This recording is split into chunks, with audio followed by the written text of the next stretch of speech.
Welcome to the Savvy Dentist Podcast with Dr. Jesse Green, the show where great dentistry meets great business. Listen in each week as we bring you an inspiring person who will share their story, ideas and business techniques to help you create a practice and a life you love. And now introducing your host, Dr. Jesse Green.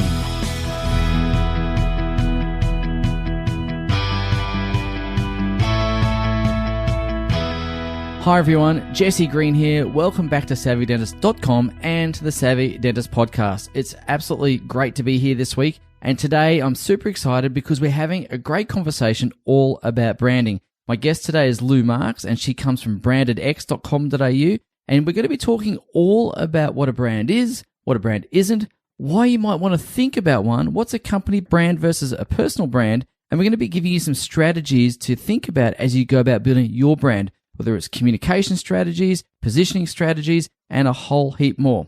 Now, as I'm recording this, we are in the middle of the COVID-19 pandemic, and that means that many dental practices around the world are either not operational at all or under restricted practice.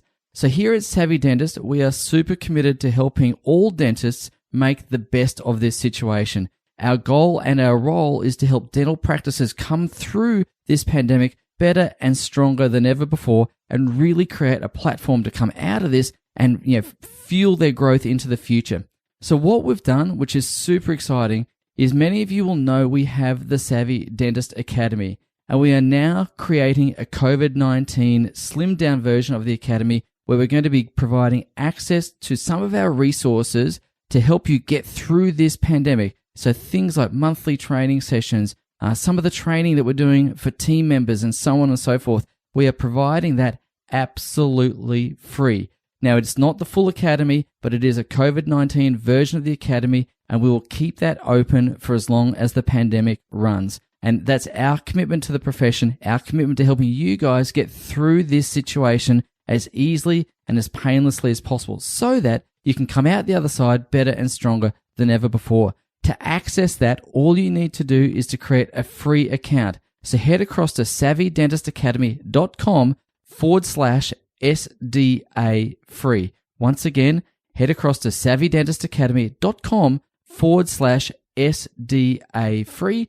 and join up, get a free account, come and join us there. We'll also add you to our Facebook group, so you're going to be able to get access to the questions and answers and the things that we do there, and we'd love to welcome you there. But for now, I'd really like to introduce you to our guest, Lou Marx, as we talk all about branding. Lou Marx, thank you so much for taking the time to come and join us at the Savvy Dentist Podcast. It's wonderful to have you. How are you today? I am amazing. Honoured to be here, Jesse. Thank you so much for having me. Oh, well, the pleasure is mine. I've been looking forward to talking to you for a long period of time, and we've obviously had a bit of a conversation off air, and I'm really fascinated to see which ground we cover today, because I know you've got a lot of background in branding, you've got a lot of background in business, and I'm curious to unpack all of that today. Before we do get into this, now your company is BrandedX.com.au, and I'm curious to understand your background and what led you to launch that business. Yeah, sure. That's a great question. I landed here by accident, like most people, finding their flow. They land there by mistake. So prior to this, I worked with Kerwin Rae, which most people know. He's an Australian business educator and transformational growth expert. And through his business, I led the marketing team. But prior to that, I actually came on board with Kerwin from an editorial point of view because my background is in media. So I spent the last 10 years in broadcast radio and television journalism and, in newsrooms around Australia and New Zealand, and magazines actually for that matter as well. So my passion has always been around storytelling, around communication, and around connecting people with the right messages that, resonate and propel them forward. So that was really in line with what Kerwin was doing. And we sort of grew his team. And last year I went on maternity leave to have my first beautiful little baby girl. Yay. And I found that, people were still coming to me to ask questions. And I thought, you know what, let's just go out and do this on my own. And I'm still working with Kerwin, which is amazing. And helping other businesses in the process, which is really awesome. Fantastic. So that's a really rich and diverse background. Firstly, congratulations on becoming a mum. Hope you're getting some sleep amongst all that, because it's, you know, Yeah. having a baby and a business is a bit of a handful. Yeah, pretty dumb timing on my part. I'm not going to lie. I may have been a bit ambitious there, but we're muddling through. Yeah, bite off a lot and chew like crazy, right? So I want to start the conversation around brand, because we hear the word brand a lot. We understand the language, or we hear the language around brand strategy, brand stories, all this sort of stuff. But there's plenty of people listening to this podcast who, A, will think that they have a good understanding of brand, but maybe not quite sure about it at the same time. So from your perspective, could you just tell us a working definition of what a brand really is? Sure. Look, Jesse, to go there, I probably need to address what a brand isn't. Okay. Because that's what most people seem to understand. Now, businesses that I work with seem to think that a brand is a logo. Yeah. It's a color palette. It's a font type, right? Mm-hmm. It is maybe your website. But for the most part, what we find is that people believe branding is their visual identity. Yeah. So how they look. Now, that is definitely a part of the brand, but it is one very, very small part of the brand. And your brand identity is actually the visual component of how your wider brand is expressed. So branding is made up of a couple of different things. The first thing is your positioning. So that's where your company sits in the market, and we can talk about what's involved in your positioning. And then we look at your brand architecture, which is all of the elements that make up who you are and why you matter. So these are things like your core brand messaging, you know, your brand promise, your brand values, your brand purpose, what you stand for, and really how you deliver value. So it's a little bit logic and it's a little bit emotion, and it's really just the place where you sit in the minds and the hearts of customers. But it's a complex philosophy, I guess, branding. But if you look at somebody like Apple or Coke and you ask what is their brand, it is the entirety of who they are and why they matter. Yeah. And that can be quite an individual thing, Jesse, in terms of how I see your brand and how somebody else sees your brand might be a completely different interpretation. So your job is to get that as cohesive as possible. Yeah, lovely. So there's consistency all the way through. Now, you've mentioned Coke and Apple, and I must confess I'm an Apple fanboy. I'm recording this on my Mac as we speak, and I'm curious to ask that, because there'll be people who go, yeah, I totally get Coke, I totally get Apple, but I'm running a dental practice down the road in, you know, suburb of whichever city they're in, or whichever town they're in. Does that really matter for me? Sure. Well, I think as long as you solve the need of a large and sustainable population, then your brand is relevant. And just as all business operations go, you know, when it comes to sales, when it comes to customer service, when it comes to any of those other parts of your business, you know, how much effort do you want to put into that? Is sales applicable to your business? Of course they are, yes. Yeah, right. Is marketing applicable to your business? Of course it is, yeah. Is customer service applicable to your business? Everything. Exactly. So we look at brand as business approach, which is all of those operational facets is part of your brand. It's how you deliver those services. So I would say, you know, do you want to be the Apple of dentistry in Canberra?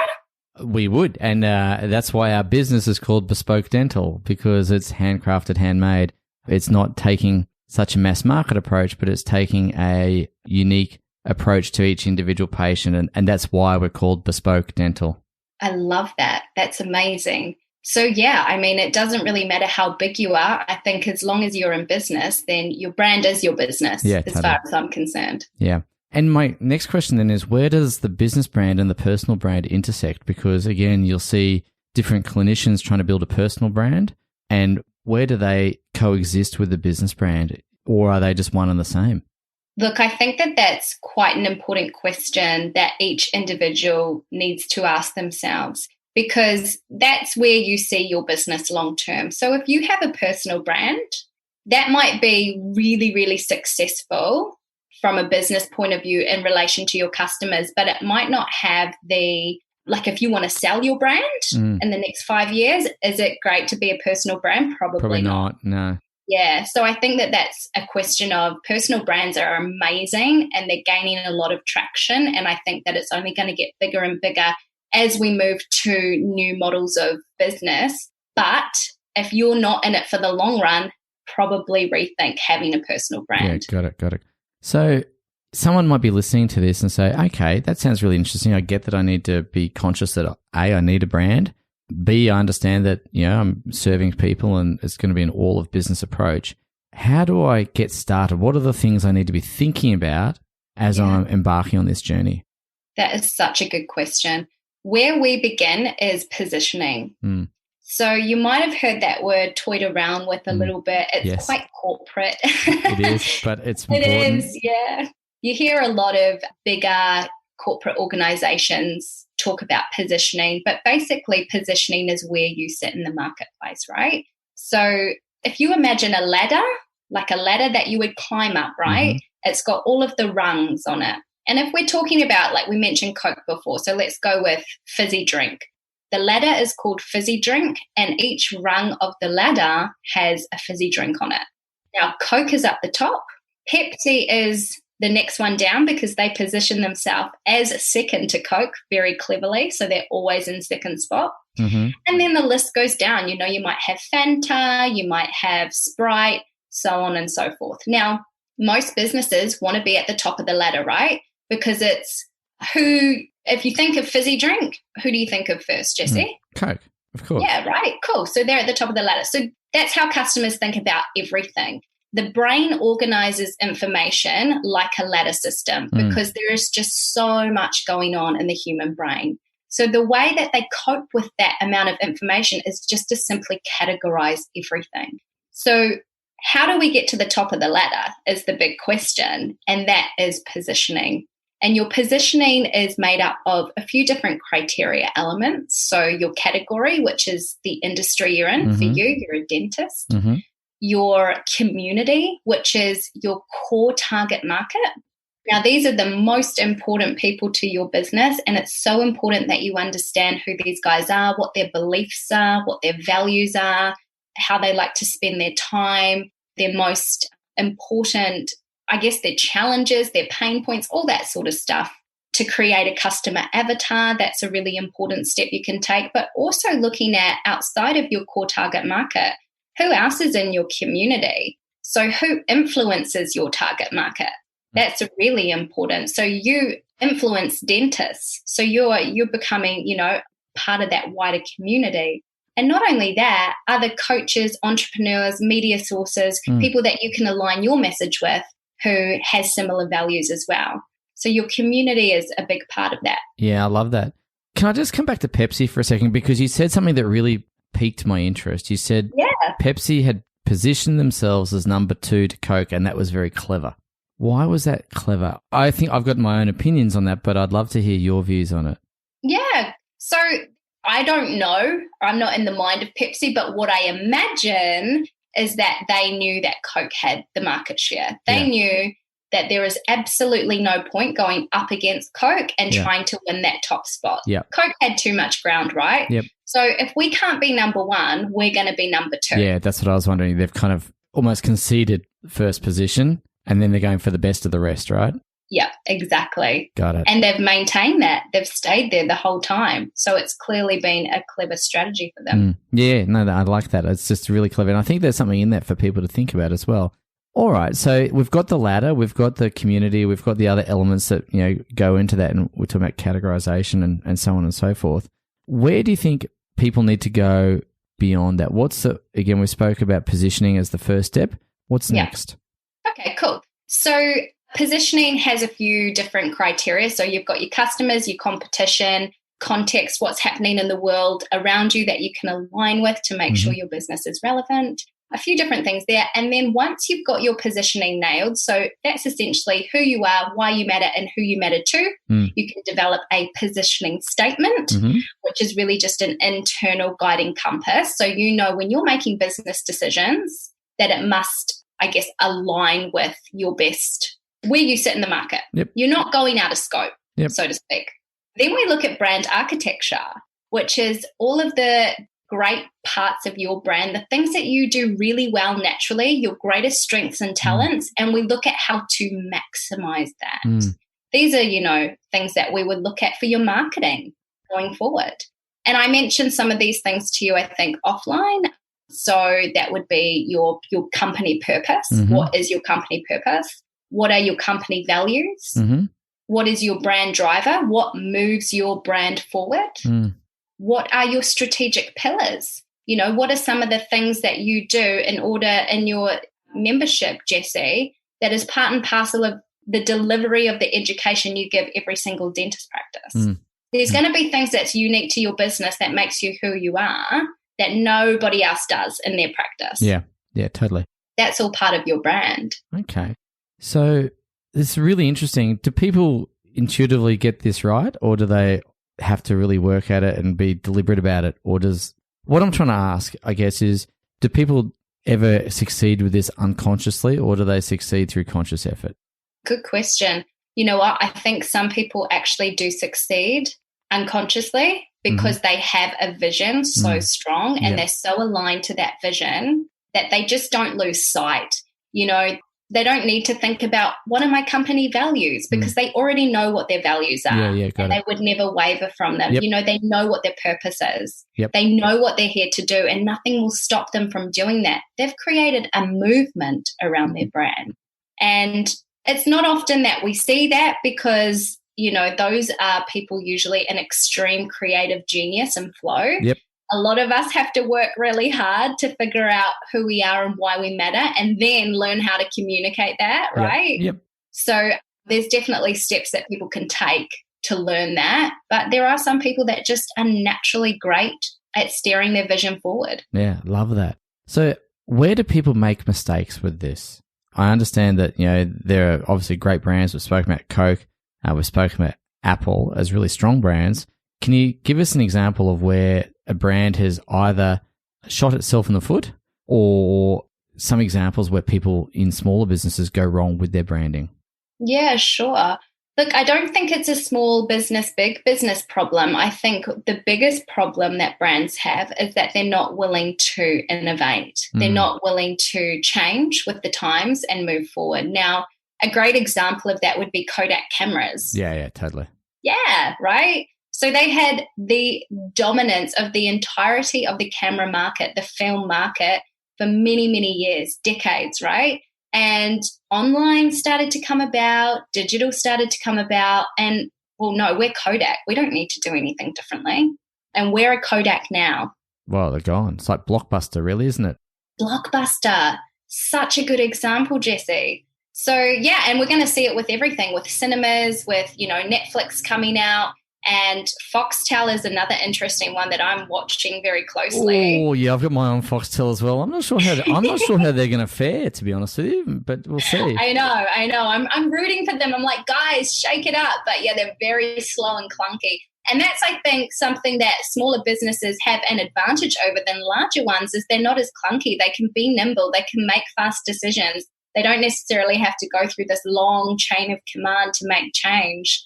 Yeah, I love that. Yeah, exactly. There's some huge advantages in being small and nimble, as you say, being agile. So in today's world, we are recording this, and I'm trying not to talk about coronavirus because I think we've spoken about that endlessly. But do you think during periods like coronavirus, just using this as an example, brands need to be pivoting, brands need to be refining their message, changing their message? Or do you, if your brand is this, do you just keep hitting that same message, or do you tweak around the edges to make it more relevant to the times? Yeah, that's a really good question, Jessie. There's two things I'll say to that. You first have to identify what's a trend and what's a movement. What is a global change? So with a trend, you want to be really careful what you do jump on board with because trends are fast, right? They come, they go. And if you align everything with a certain trend, you're going to be out. You're going to be fish and chip paper, aren't you? You're not going to last. Something like coronavirus it's going to change the way we do things indefinitely and long term. Yeah. So if you don't pivot right now, you will get left behind. Yeah. And I wouldn't say, bang on about coronavirus, because I reckon you're right. People will probably get sick of that. But it's about, how do I make my products and services available to people in a new way, given the current circumstances? Yeah, and that comes back to relevance, right? Absolutely. You have to remain relevant. Yeah. So there'll be dental practices listening to this, and they'll be wondering about, how do I communicate in a time such as this? And again, I have my own thoughts around that, but how do you communicate your message in a way that's consistent with who you are at your core, but also being empathetic and sensitive to the conditions of the market at the present time? What sort of advice would you be giving dentists around their communication strategy right now? Yeah. Look, I think first and foremost, this is a mindset game. So Amen. Amen to that. Yeah, it's all in your head, and you've got to make a real decision on how you want to show up right now. Do you want to be an authority in your field? Do you want to stand up as a leader? Do you understand that you have the power and ability to, at a time like this, educate, inspire, provoke real change and action? And if you understand that you have that ability, then you're primed to be in a situation where people will look to you because they believe in what you're saying. We can click on any headline for fear and panic. That's easy to do. But what is few and far between is people standing up and actually being an authority in their field, positioning themselves as leaders and saying, look, guys, here's what you can do. So I would say that would be the first thing in a communication strategy, is to go in with the right mindset and to be as solutions focused as possible. Yeah.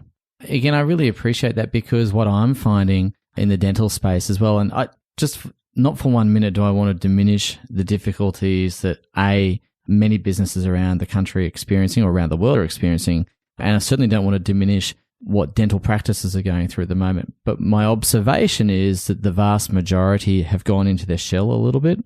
The vast majority have, or a significant majority, I should say, have thought that, this is out of my hands, therefore I'm at the effect of everything and all those sorts of things. And my message to everyone has been to understand that there is a lot of things that you can do, and let's focus on the things that we can do. Let's get out and communicate with our patients. Let's make sure we preserve our goodwill in our practice by reaching out and having a lot of outbound communication, whether it's audio, video, whatever it happens to be.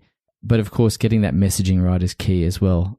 So can I ask you, with respect to messaging specifically, are there components that you think should be in every message, or are there components that you might just kind of tweak and refine? What I'm asking really is, what should people be talking about? And we're talking about being solutions focused, I get it, but there'll be people who'll be saying, well, what's that mean? How do I do that? Yeah. What does that actually look like? Yeah, good question. I call it service-based value. So your communications right now should all be around, how can I serve and how can I add value? Yep. And you touched on some of those things in terms of, is it videos, is it blogs and stuff like that? But can they do a webinar? Can they jump on a webinar? Like, if I can't get to the dentist, how am I supposed to clean and look after my teeth? That's exactly right. Could you give me some cost-cutting tips so that when I do finally get to the dentist in 3 months' time, it's not going to cost me $10,000 because I've let my dental hygiene go by the wayside? Yeah, exactly right. And that's, in actual fact, you've picked the example we've been working with. Exactly that is how to maintain good oral health in a period of, I don't want to use the word lockdown because they're not there, but in a period of isolation. And I think that's exactly right. So, Lou, I want to ask you, when it comes to branding and when it comes to, I guess, marketing in general, what do you see as the most interesting things occurring at the moment? Where do you find fascination in that world? What I'm finding is there is a huge move towards business and life combined. And what I mean by that is, we've traditionally looked at business being really separate and then life being, family, kids, spouse, we do things on the weekend. And because of this digital movement, you and I are doing this podcast online. We're in completely different places around the country. Yeah. Other people are connecting from all around the globe. And what that means is there's not those traditional barriers of 9 to 5 going to the office necessarily. We're able to work from home. and deliver our services in new and innovative ways. So the restrictions around that, there's twofold things. There's going to be a mindfulness health movement, because we're going to have to learn what are our boundaries now that we don't have traditional workplaces. Yeah. But also B, I actually have the ability to get a whole lot of work done from 4 a.m. to 1 p.m. and then I've got the rest of the day to be with my family. But the documentation of that from a marketing point of view, Jesse, is so incredible because businesses are now highlighting their entire days on Instagram. Yeah. And mapping out this way of life. So I not only know, Jesse, how to clean my teeth because of you, I also know, what you're doing with your exercise regime and how important family life is to you. So your brand now becomes your way of life. And I think it's a really beautiful and authentic thing that we're starting to see from businesses dropping down those traditional walls, becoming a little bit more vulnerable with their audience and delivering more authentic content because they're documenting their days rather than marketing it like we've seen, which is just, a lot of the times that real fake feeling around it. Yeah, I love that.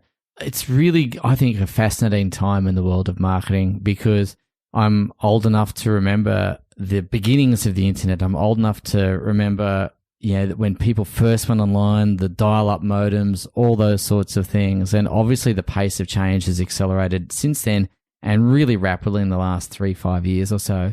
Where do you see marketing going over the next 3 to 5 years and branding as a subset of that? Wow, that is the $1 million question, isn't it? I think if I had that, I would be so much richer than I am now. But look, I think we have to look at the trends, and it's like anything else. As I mentioned to you, mindfulness, now that's going to be the world's largest industry by 2030 because look at the world around us. We're all getting sick. We're unwell.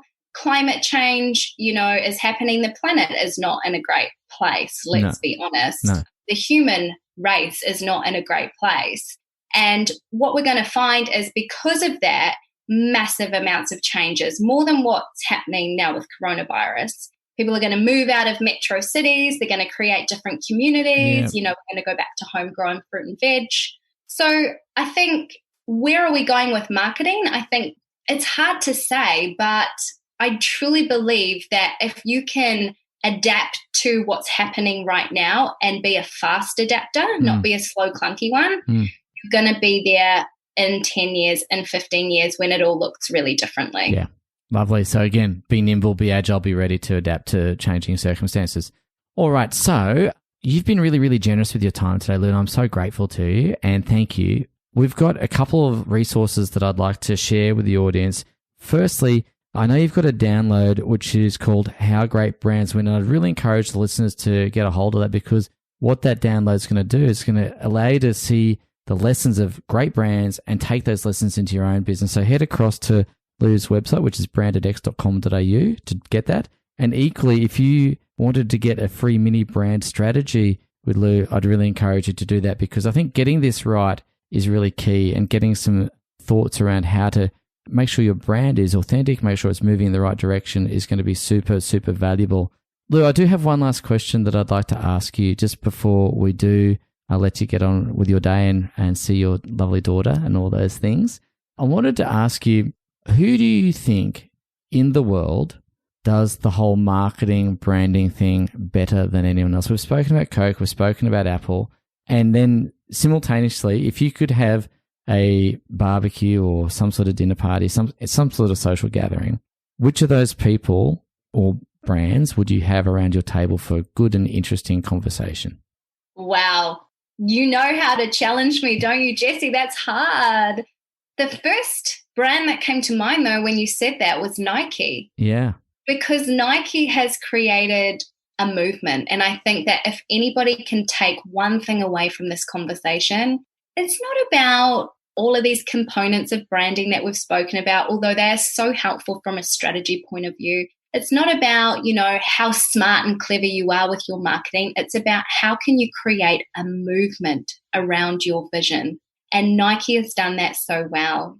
That tick, you see that tick, And you don't need to hear the words, just do it. You know that you're empowered to be a champion or an athlete or feel a certain way when you wear those shoes or put on that top. And I think that we should all be striving for that in our businesses, to make people feel a certain way when they see or interact with our brand. And I'd love to know some of the tactics that they use to get their brand to that point. Yeah. It would have to be them. Okay, awesome. Lou, thank you once again for coming to hang with us at Savvy Dentist Podcast. You've been tremendously generous and fun and interesting, engaging and warm. And look, we want to just salute you for the work that you do.